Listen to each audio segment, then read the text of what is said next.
I stand before you today, clear-eyed about the fight ahead and what has to be done. I stand before you today to announce my candidacy for President of the United States.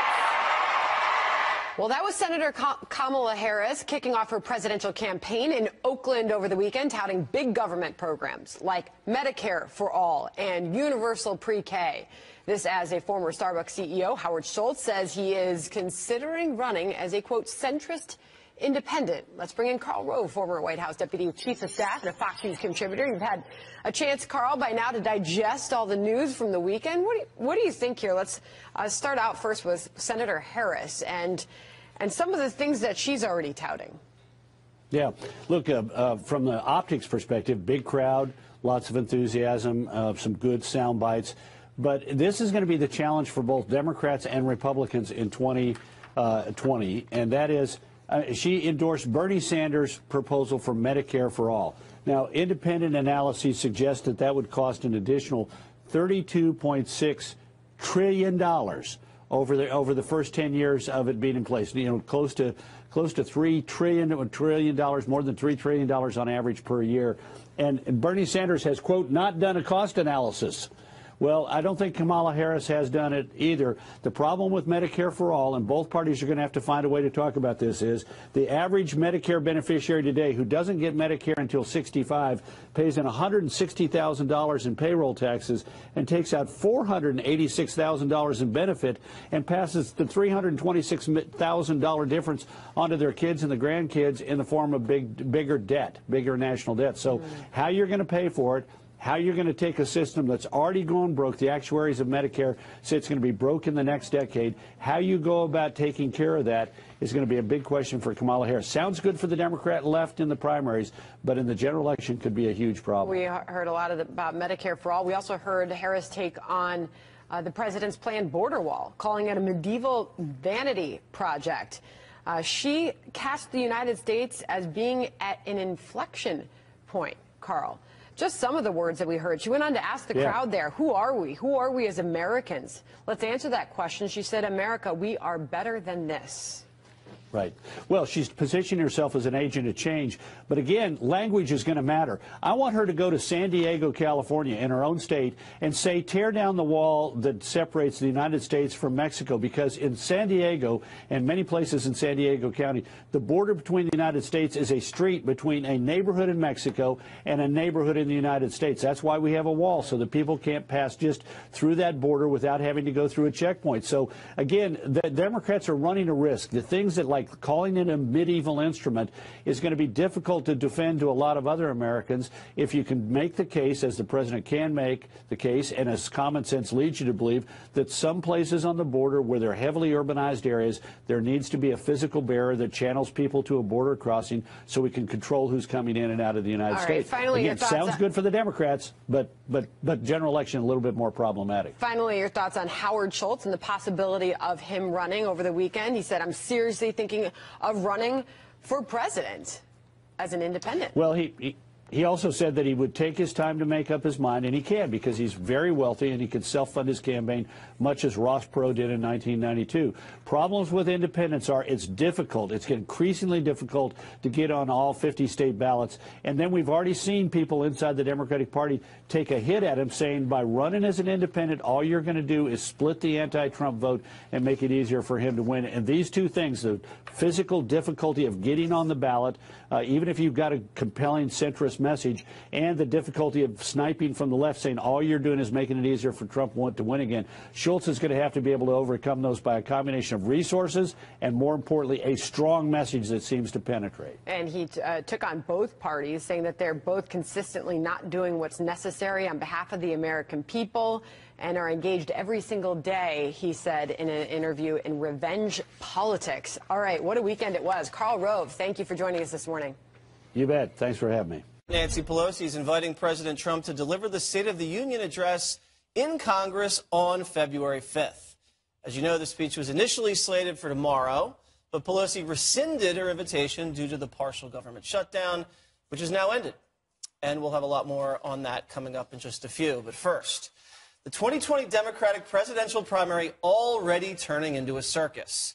Senator Kamala Harris formally launching her campaign where she took shots at the president and pushed a radical agenda. I am running to declare once and for all that health care is a fundamental right, and we will deliver that right with Medicare for all. I am running to declare education is a fundamental right, and we will guarantee that right with universal pre-K and debt-free college. And after calling for a wealth tax, Senator Elizabeth Warren is now publicly shaming the billionaire owner of the Washington Redskins for buying a new yacht. And according to a new report, Hillary Clinton is telling friends that she hasn't closed the door on running again in 2020. But wait, there's more.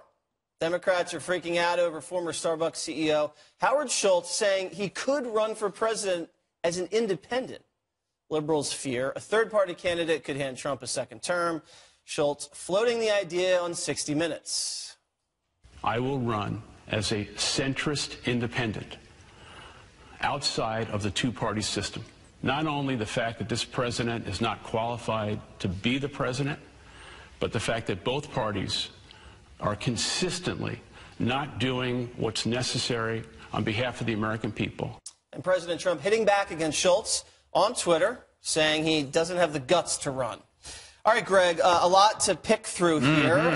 Exciting. It's like 2016 all over again. This is going to be hilarious. They're right about Schultz, though. Yeah. That's the most frightening aspect, because politics has to be binary. You have to have Republicans and Democrats. You put in a third variable, it throws everything off, and then it allows one side to squeak through. We saw that with Perot. So you have this imbalance. You can fix the balance, though, if you have two independents. Like if you have the Green Party and you have this party, Green Party, Libertarian, right, left, and then you have four, and then it kind of cancels each other out. It's like sports, you know. Each team has the same number of teammates, right? Right. Doesn't matter as long as they're the same. Kamala, okay, that's the first time I've really heard her speak. She has. She doesn't have much charisma. You don't think so? I don't think so. And she's like an automaker who can build only half a car. So she has all the promises, all the progressive promises that everybody applauds. If you're naive, you applaud. But she doesn't have the other half of the car. Like, how do you get this thing going? How do you pay for this stuff? And that's most progressives. That's their flaw. They can only build half a car, and it's the easiest car to build. It's the promises. And then if you look at Liz Warren with the yacht. This is a purely adolescent belief. Hey, there's a rich person. Let's take his stuff and sell it. That's not how you do government. That's not how you do how you pay for a government. It's kind of sad that that's how primitive she is. And ironic, the senator going after the owner of the Washington Redskins. I don't think she was aware of that. I don't think she was either. So he says Kamala Harris does not have the charisma to deliver. Do you agree with that? She's got a lot of charisma compared to Gillibrand, I'll say that. That's true. She does. That's not saying much. You know, it's funny when you watch their platforms. Do you remember when Obamacare was like a radical idea? Or like when Obama in 2008 had that Joe the Plumber moment and it was spread the wealth around and we were all like, oh, spread the redistribution of wealth. Now you have on the Democratic side blatant socialists coming out, Medicare for all, free education, free education, the Green New Deal. And it's interesting to me because they want stuff to be free, whether you're talking about education or healthcare, but they don't care about the quality. And the reason that they can't talk about quality is because what makes quality better in these industries is actually the free market, which they actively oppose. I just think it's really interesting to look at what's happened on the left. And when President Obama was talking about this fundamental transformation of America, so many of us were saying, this is going to be a creeping normality, little by little, of more and more government in your face. And everyone was saying, no, no, no, he really wants Obamacare. And I said, no, he doesn't. He wants Medicare for all, and he's instituting Obamacare because he knows it's going to fall, and that's what people like Bernie Sanders are going to rush in with. But the fact that this has become the mainstream of the Democratic Party, I think should horrify moderate Democrats more than anyone. Well, they don't care about paying for it. That's not their concern. Juan, what scares you most? Schultz getting in or Hillary Clinton getting back in? Oh, I think it's Good Schultz. question. Schultz scared. Yeah, Really? because I think that if you divide the opposition, potentially that strengthens then what is really, Trump, we'll talk about this next block, but Trump's poll numbers are not great, even by the best measures. So in terms of who would support him, you also have a shrinking number of people who identify as Republicans. So when you say, oh, Republicans still support Trump overwhelmingly, although it's drifted a little bit, it's a smaller group. But if you take away a percentage of the people who are opposed to Trump to back an independent like Schultz, who has lots of money, that's big trouble. And that's why I think you've seen Michael Bloomberg, the former mayor of New York, say he will not run as an independent. And I think, or maybe it was Greg who mentioned, what happened with Ross Perot back in '92. You could go back to people like John Anderson or come forward to people, it just strikes me that you see these people like in 2000.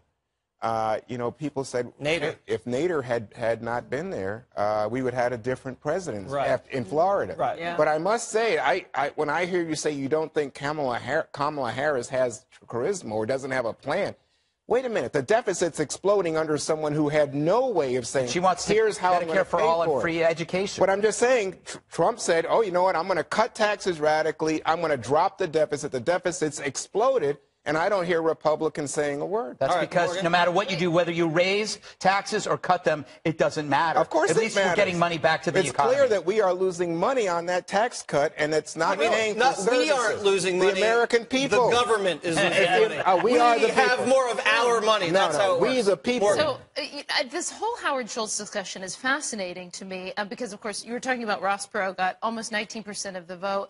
I looked this up today, since 1788, we've had 58 presidential elections where the third-party candidate won somewhere roughly around 5% of the vote on average. So what the Democrats are saying is, why would you run? You can't win anything in the Electoral College. You can't win. But what this could possibly be, and I think we may be shaping up for this, is one of those realigning elections in American history. You have these, like in 1912, where the Progressive Party actually got more votes than the Republican Party for president in that election. So could we have a moment between Trump's popularity, between Howard Schultz running, between 30 Democrats running, where you sort of realign American politics? You need to have 4. Agreed. Like, if you have 3, you're going to end up, it's going to be a 2-to-1 thing. So you got to have 4 or 6. It has to be an even number. Yeah, right now, Schultz is a Democrat. He's saying he's an independent centrist. He's much more of a Democrat than he is a Republican, and that's why these Democrats are freaking out because he's going to Naderize the election. He's also on a book tour, this guy. So he's going out there, and he wants to sell his book, and he knows if he says he's running for president, he's going to get a lot of attention. But, the deficit, you can't do anything about the deficit unless you look at entitlement reform. You really think that you're going to get Democrats you certainly can't do something about revenue. Listen, if you didn't cut those taxes, you wouldn't boost the economy. So you would wind up with an economy that was sinking, and you would still have all that spending. Democrats want to spend more money on Medicare for all, which they can't afford at all. So in other words, we can spend money to give the millionaires a tax break, but we can't spend on people who are sick. Stop spending money we don't have. Let's not spend it on people who are sick. We hate sick people. We Republicans hate sick people. You know what? The free market has done more for the sick than any government. That's why we have people without health care. Look it up. And by the way, that's why diseases have been cured by the free market. By the way, that's why now Obamacare is popular with the American people. One final thought on this. Let's not have a final thought. One final thought. You know that in fact, Perot got 19% of the vote? Yeah. That's something to remember. I said that earlier. And one last thing you don't spend money on a tax cut. That's not how it works.